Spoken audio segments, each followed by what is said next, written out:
Hi, I'm Jim from jimthebikeguy.com, and today's video is going to be about how to check and assess your bike, either before a ride or just to give you an idea of whether it might need any work or whether it needs servicing. And you should carry this out from time to time as a form of MOT check, if you like, just to see, is my bike okay? So there's a basic format to this, and we go from big to little and we go from end to end. So let's make a start. And the first thing I'm going to do is I'm going to have a look at my frame. So this is an alloy frame, but effectively what I'm going to be doing is looking at the welds, especially down here, down at the chainstays, and I'm going to be asking myself, is it cracking? Is it splitting? Especially relevant if it's a carbon frame. So look to flex the frame a little bit in places and just have a good look around here, underneath, and just ask yourself, can I see any cracks developing? They can be quite hard to spot, especially if they're hairline fractures, but it's really important that you spot them, whatever your frame is made of. So don't be afraid of having a good look around. From there, I'm going to move on to my wheels and my tyres. First thing I'm going to check is my quick release done up nice and firm. Yeah, that lever's reasonably solid. Is the wheel in the dropouts? As in, is it straight in the fork? Yep, I can see it is. If you want to check, you can just undo it, lift it up with your body like that, do it up again, give it a spin, and ask yourself, is the wheel buckled? Is it egg-shaped? Is it not round? And you can do that in a variety of ways. You can either look at the brake pads and watch the wheel rim go past. This wheel's lovely and true, spinning quite nicely. It's not egg-shaped, it's not got a wave in it. If it's a disc braked wheel, then the other thing that you can do is you can use your finger here as a gauge. So you can watch the wheel rim going past your finger and just look for the gap shrinking and opening. The next thing that's worth checking, have I got a full set of tight spokes? So in pairs, I'm going to go around and I'm just going to squeeze them all, because this will reveal if any of them are secretly broken. So if you were on the last check, if you found that your wheel actually wasn't true and was buckled or bent, quite often it's because one of your spokes is broken and you didn't realise. So it's worth doing this. And by doing them in pairs, it gives you just a rough comparison. You don't need to be measuring individual tensions, but it does tell you, have I got any loose or broken spokes? Again, this wheel's quite happy. We'll go on to the back wheel in a minute, but while I'm at the front of the bike, I might as well check my brakes and my headset. So let's do the brake first. And what I'm looking for is, are my pads aligned correctly? So are they where they should be in relation to the braking surface? So that's if it's a rim brake. Are they going to pinch that wheel okay? Are my pads worn out? So they'll probably have a wear marker on them. You'll see it written on the actual brake block itself. Have I got enough pad left? If it's a disc brake, the same principles apply. I'm looking at my disc brake pads and I'm asking myself, is there any material left there? Is that brake doing its job? Don't be afraid of spinning it like that and pulling the lever. And ask yourself, does the brake feel good? Have I got the right amount of lever travel? Yep, feels pretty good. So while we're at the front of the bike, we're going to look at the headset as well. Now the headset specifically is the large pair of bearings here and here. And quite simply, the way to check, turn your bars. Do they move freely? Yeah, not too bad. Is there any noise? There's a little bit of creaking there. But actually what that creaking is these cables rubbing against themselves at the front. So we're not going to worry too much about that. But the bearings feel quite smooth. If you put your finger against the frame there, you can quite often feel referred vibrations from rough headset bearings. And the other thing to check for is get hold of the bars and fork and ask yourself, is there any play in the system? So is the whole front end of the bike waggling around? Nope, feels pretty good. A good idea is to have a notepad while you're doing this and write down anything you find, because if you can't fix it yourself, at least you can phone a bike shop with a well-informed list of problems. Let's go to the back of the bike. Let's do the back wheel and the back brake. So exactly the same process. Give it a spin. Is it true? It's not too bad. Is my quick release done up tight? Is my wheel in my dropouts? It might be a through axle, not a quick release. It's the same principle. Have I got pairs of tight spokes? Yep, pretty good. Not bad at all.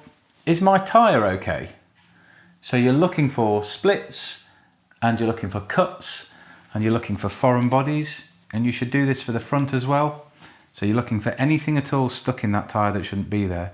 You're looking for perishing or cracking or separation of the rubber, and you're looking to see if that tyre is even seated correctly on the rim. So as in, when you spin the wheel, is the tyre round, or is there a bit of it that's actually doing that? Which basically means it's probably not actually on the rim correctly. Okay, so we've had a look at our frame, we've had a look at our wheels and tyres, we've checked our spokes, we've looked at our brakes, front and rear, regardless of whether they are a disc or a caliper brake.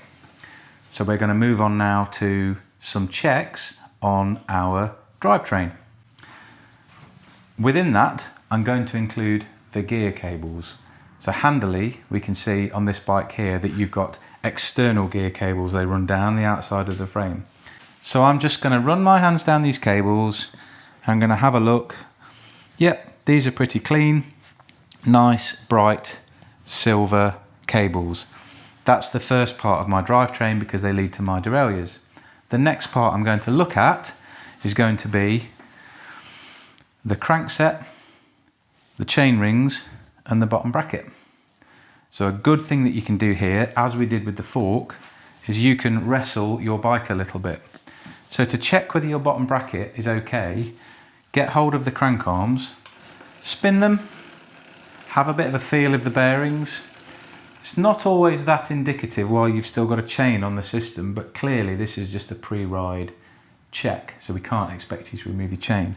But what you can do is you can get hold of the crank arms and you can waggle them in and out. So you can see the movement that I'm making here is I'm attempting to determine not whether they spin well, but whether there's play that way and that way, because that would indicate that your bottom bracket bearings, which is these big ones in the bottom of the bike here that the crank spins within when you pedal, are they worn out? Are they getting rough?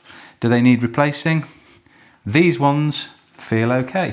Certainly when I pedal the bike like this, it's not telling me from my fingertips and my sensors and what I can hear and see, it's not telling me that there's any real problem with that bottom bracket. It's nice and smooth. But there's every chance that if it's been on there for a few winters, it might be on its way. So we'll stop that wheel now and we'll move on to the rest of our drivetrain. So the next part realistically that you would want to check is your chain. You would want to check, is it clean? Is it correctly lubricated? And is it worn out?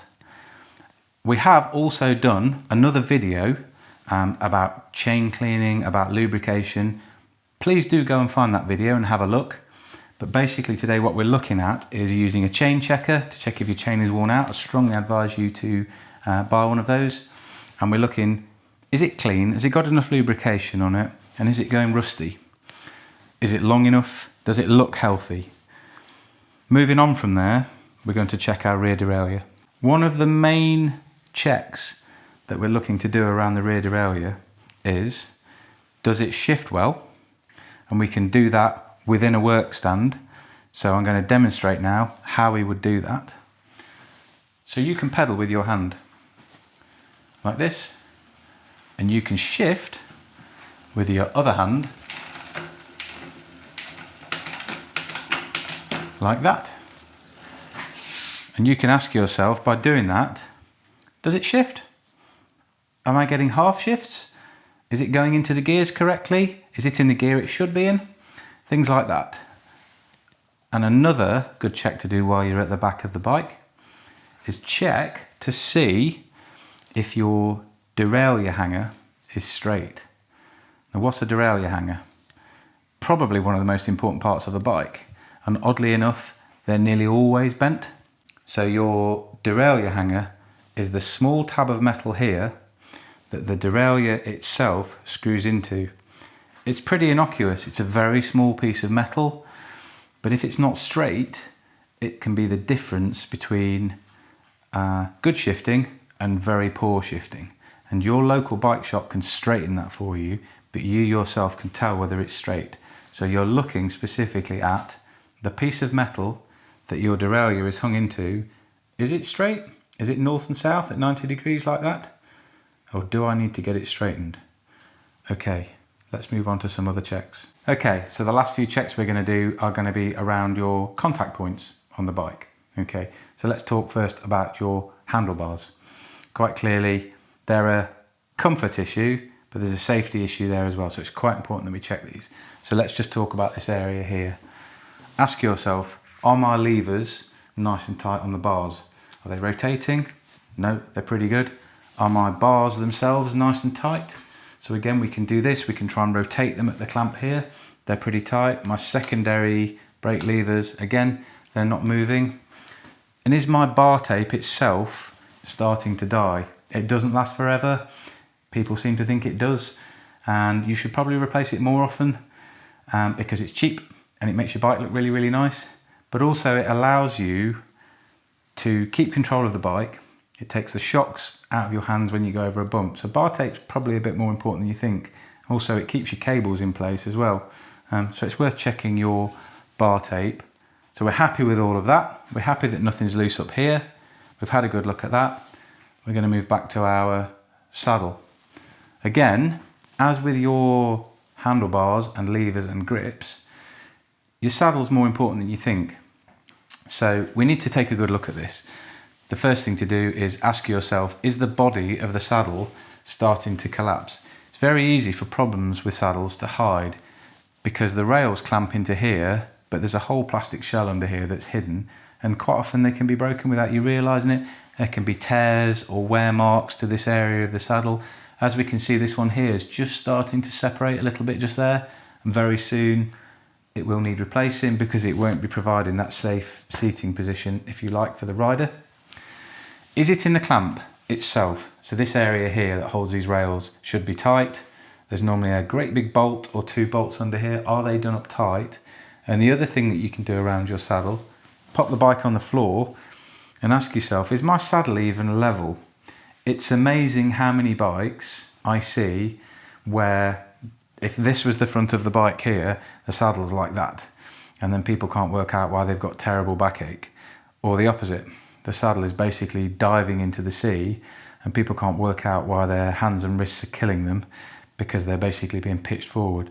So a reasonably neutral saddle clamped somewhere in the middle range of the rail is really important. So have a good look at that. You can use a small spirit level if you want to. Is my seat post firmly fixed in at the clamp here? So with the bike in the frame now, I can actually check that and I can look for movement there and I can see, is it turning? No, it isn't, but you could do that with the bike on the floor by physically trying to rotate your saddle as well. Okay, let's move on to the last few checks. So the last few checks now really are not the bike anymore. It's about you and your kit, because with the best will in the world, you can have the nicest bike in the world, fully maintained, but without your helmet being fit for purpose, and without your repair kit being fit for purpose, you really are no better off. So the next thing I would say to you look at is, have my lights got batteries in them?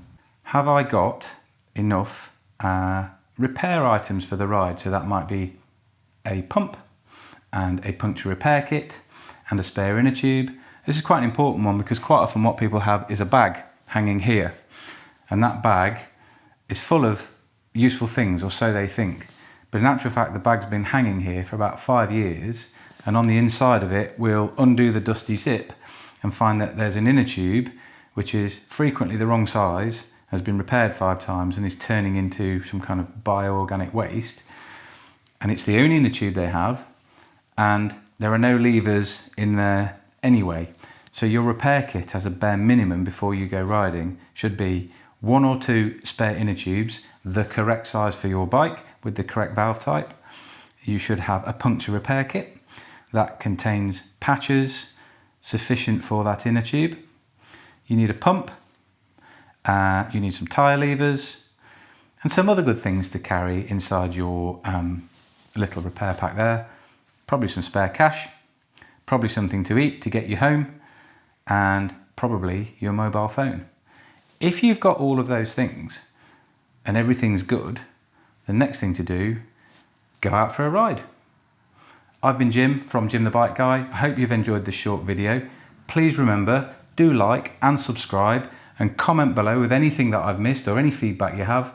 Other than that, happy riding.